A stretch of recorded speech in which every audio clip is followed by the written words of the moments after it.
جو ہمارے سیاستدان ہیں، جو ہمارے لیڈران ہیں، ان کا بھی تو کچھ فرض بنتا ہے کہ اس کے اوپر کوئی ایک ایسا نقطہ ہو جہاں پہ متحد ہو جائیں. جب چیف جسٹس کی جیسے ابھی بات کر رہے تھے قاسم رضا ہمارے ساتھ موجود ہیں، انہوں نے بھی کہا تھا چیف جسٹس کا یہ جب تحریک نکلی تھی تو سب یکجاں ہو گئے تھے. آج اس کے اوپر کیوں متفق نہیں ہوتی پوری قوم اور خاص طور سے ہمارے لیڈران؟ بات یہ ہے کہ ڈرون حملوں پہ پوری قوم متفق ہے کہ اس کو بند ہو جانا چاہیے.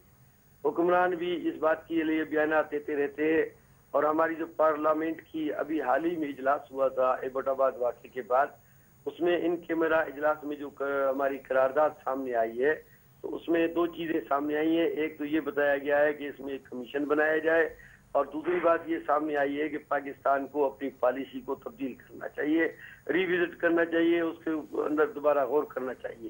تو گویا اس پہ قوم کا کنسنسس ہے کہ ڈرون حملے بند کرائے جائے. لیکن اب ہمارے حکمرانوں کے اندر اتنی ہمت نہیں ہے، وہ غلامانہ ذہن رکھتے ہیں، اور کبھی بھی غلام جو ہے آقا کے سامنے نہیں بولتا ہے. یہ ہمیں بیانات دے کے حکمران جو ہے ٹھنڈا تو کرنا چاہتے ہیں، لیکن در حقیقت امریکہ کے سامنے نہیں بولنا چاہتے. ابھی ہیلی کلنٹن آئی تھی تو اس سے پہلے ہمارے حکمرانوں نے بڑے زبردست بیانات دیے، لیکن جب وہ ہیلی کلنٹن آئی تو اس کے سامنے سر جھکائے، غلاموں کی طرح کھڑے تھے. بھٹو صاحب، شمالی وزیرستان میں مزید آپریشن کا جو ہے فیصلہ کر بالکل صحیح کہا آپ نے، لیکن اس کا مطلب تو یہ ہوا کہ ہم جتنے بھی دھرنے دے لیں بیکار ہے، کیونکہ ہم تو ڈیوائیڈ ہوئے ہیں. جب تک ہم متحد نہیں ہے.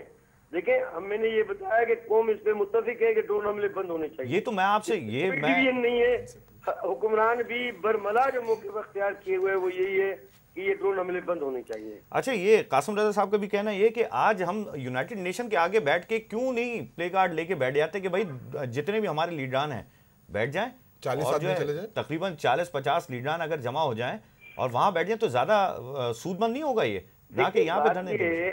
لیکن بات یہ ہے کہ جمہوری انداز میں کام کرنے کے 100 طریقے ہیں، اور حکومت کو اصل میں دھرنے کا مقصد یہ تھا کہ حکومت کو مجبور کیا جائے کہ وہ اپنی پالیسی کو تبدیل کرے. جمہوری ممالک کے اندر یہی طریقہ ہے کہ اپنی رائے کا اظہار پرامن طریقے سے کیا جاتا ہے.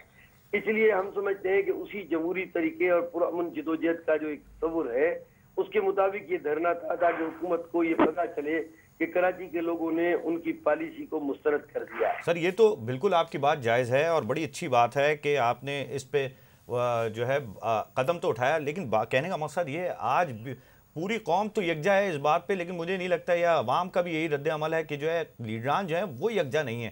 تمام پارٹیز متفق ہو کے اگر اس پہ فیصلہ کریں اور ایک زوردار جو ہے اجتماع کر دیں تو زیادہ بہتر نہیں ہوگا؟ بالکل آپ کی تجویز اچھی ہے. انشاءاللہ جماعت اسلامی کے کسی مناسب فورم پہ ہم اس بات پہ غور کریں گے. یہ بہت اچھی آپ کی تجویز ہے اور انشاءاللہ اس پہ سوچیں گے.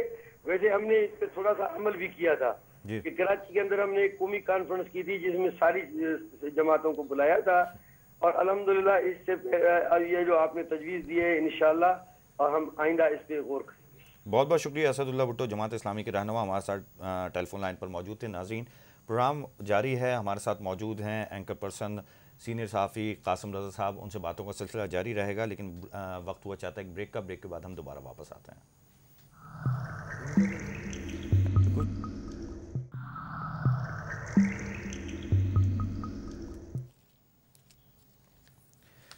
ویلکم بیک ناظرین. بات کر رہے تھے ہم پروگرام میں، ہمارے ساتھ موجود ہیں صحافی اور اینکر پرسن قاسم رضا صاحب، اور ہم بات کر رہے تھے ڈرون کی خبروں کے حوالے سے. جو 3 ڈرون اٹیک ہوئے جنوبی اور شمالی وزیرستان میں 24 گھنٹوں کے دوران، جس میں تقریباً 22 افراد ہلاک ہوئے، اس حوالے سے بات کر رہے تھے. قاسم صاحب، ہم نے بات کی اسد اللہ بھٹو صاحب سے بھی، تو کہنا یہی تھا کہ ہم ایک اسٹریٹجی مرتب کریں گے اور یوں ہوگا ایسا ہوگا. کیا یہ پاسبل ہے، ہو جائے گا ایسا؟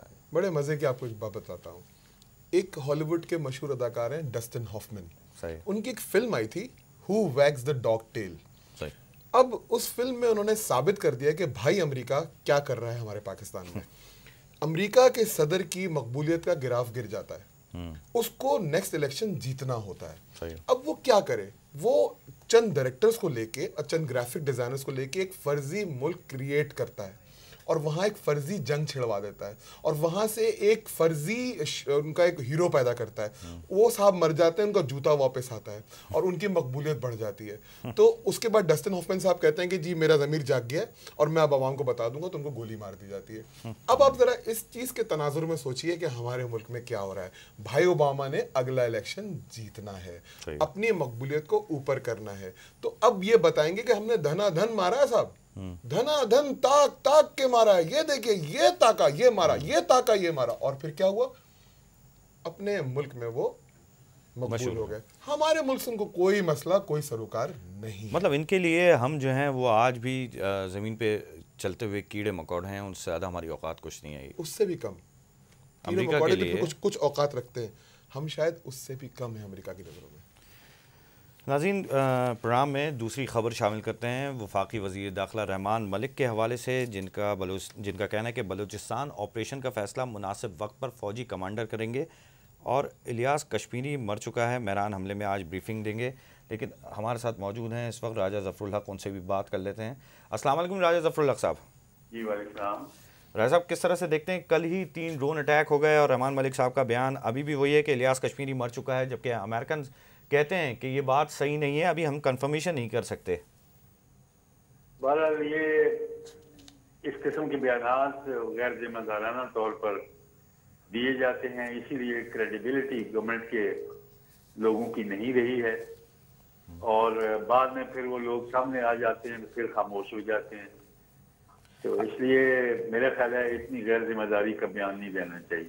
اچھا, یہ راج صاحب بلوچستان کے حوالے سے کافی بیانات آ رہے ہیں رحمان ملک صاحب کے, اور کہہ بھی رہے ہیں کہ پہاڑیوں سے جو ہیں وہ آ جائیں لوگ اور ہم جو ہیں اب مذاکرات بھی کریں گے. کیا یہ پاسبل ہے؟ 3 سالوں سے یہ بیانات تقریباً روز ہی ہر دوسرے تیسرے دن عوام سن رہی ہے, کیا ایسا ہو سکتا ہے؟ میرا خیال ہے جی کہ یہ جو آغاز حقوق بلوچستان کا پیکیج تھا اس پر عمل درآمد نہیں ہو سکا, اور اب جو ہے وہاں کے چیف منسٹر صاحب نے کہا ہے کہ اس پر ہم عمل درآمد اب کریں گے. اچھا, لیکن معلوم ایسے ہوتا ہے کہ یہ کسی بڑے حادثے کی انتظار میں ہیں, یا کیا چیز ہے جو ان کو مجبور کرے گی کہ پہلے جو کام نہیں کیا کرنا چاہیے تھا وہ اب سوچ رہے ہیں کہ کریں گے. اور یہ کوئی کسی کو اعتبار بھی نہیں ہے, کسی کے ساتھ مذاکرات نہیں ہو رہے, بات نہیں ہو رہی, حالات کو بہتر کی طرف لانے کی کوئی کوشش نہیں ہو رہی. اچھا راجہ صاحب, رحمان ملک صاحب کا الیاس کشمیری کے حوالے سے بھی یہ کہنا ہے کہ ان کو مارا جا چکا ہے. مارک ٹون امریکن کہتے ہیں کہ ایسا ہوا نہیں ہے, شاید ہو, لیکن وہ خود ابہام کا شکار ہیں. لیکن یہاں پہ رحمان ملک اور وزیر اعظم یوسف رضا گیلانی نے بھی کل کہا تھا کہ اگر امریکہ نے کہا ہے تو وہ مر چکے ہوں گے.